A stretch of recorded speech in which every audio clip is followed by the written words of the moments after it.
Disco was more than just a musical trend. It was a cultural movement that defined the 1970s and reflected deep social shifts in American life. Emerging from urban nightlife, disco fused music, fashion, and dance into a vibrant scene that promised freedom, glamour, and escape. At the center of disco's myth was none other than Studio 54, the most famous nightclub of the era, while the film and this week's episode, The Last Days of Disco, looks back on the movement with nostalgia, irony, and social insight. Disco originated in the late 1960s and early 1970s in New York City, drawing heavily from Black, Latino, and LGBTQ plus community. It evolved from soul, funk, and R&B, emphasizing a steady four-on-the-floor beat and extended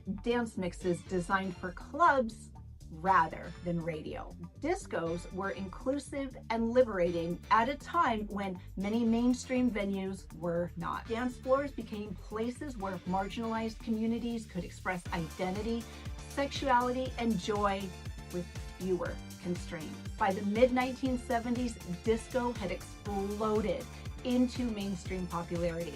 Artists like Donna Summer, Gloria Gaynor, Chic, and the Bee Gees dominated music charts. Disco fashion, platform shoes, sequins, halter tops, and wide collars mirrored the music's emphasis on spectacle and self-expression. At the same time, disco began to shift from an underground culture into a commercialized industry, a transformation that both expanded its reach and diluted its original spirit. No place symbolized disco's excess and allure more than Studio 54. Opened in 1977 by Steve Rubell and Ian Schrager in Manhattan, Studio 54 quickly became a cultural phenomenon. Entry, as we saw in the movie, was notoriously selective. Long lines formed outside while bouncers decided who looked glamorous, famous, or interesting enough to enter. It most certainly was not advertising agency clients. Inside, the club offered extravagant decor, theatrical lighting, and boundary-pushing performances. Celebrities like Andy Warhol, Bianca Jagger, Diana Ross, Mick Jagger, and Liza Minnelli danced along models, socialites, aspiring artists, and young professionals from New York. Studio 54 represented both the dream and decadence of disco culture. It promised liberation, but it also reflected inequality, exclusivity, and excess. Drug use, sexual experimentation, and celebrity worship were part of its mythology. Studio 54's rise was meteoric, and its fall was just as dramatic. In 1980, Steve Rubell and Schrager were convicted of tax evasion, and Studio 54 closed soon after, becoming a symbol of disco's rapid decline in the face of backlash, changing musical tastes, and moral panic. And of course, Disco Demolition Night in July of 1979 did not help matters. This moment of transformation is the backdrop for The Last Days of Disco. Released in 1998, the movie is a period piece set in the early 1980s, just as disco is fading from cultural dominance. Rather than focusing on celebrities or spectacle, the film centers on a group of young, educated New Yorkers navigating work, romance, friendship, nightlife, and the occasional VD. Disco in the film is less about music and more about social ritual, a place where people meet, compete, and search for meaning. The Last Days of Disco portrays the movement with affectionate irony. The characters debate pop culture, class, and gender roles with sharp, intellectual dialogue, revealing how clubs function as social laboratories.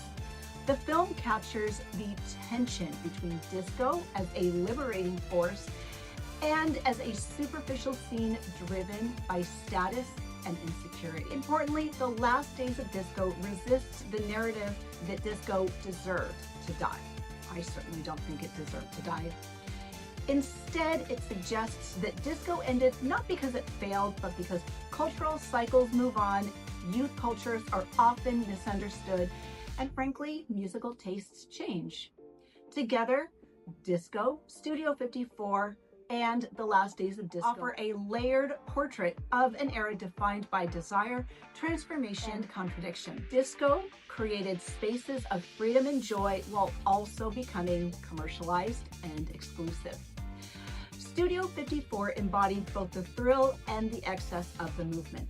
The movie, looking back with distance, reminds us that cultural moments are complex, rarely as shallow or simple as history later makes them seem. In the end, disco's legacy lives on in modern dance, club culture, and ongoing conversations about inclusion, identity, and nightlife.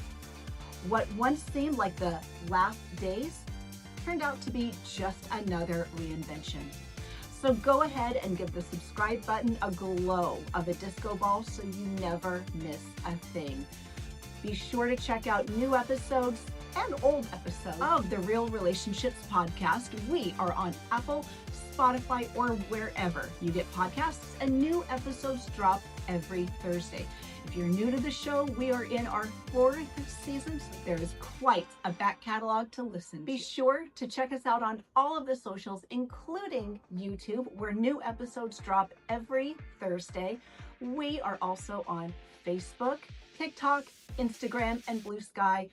We post throughout the week.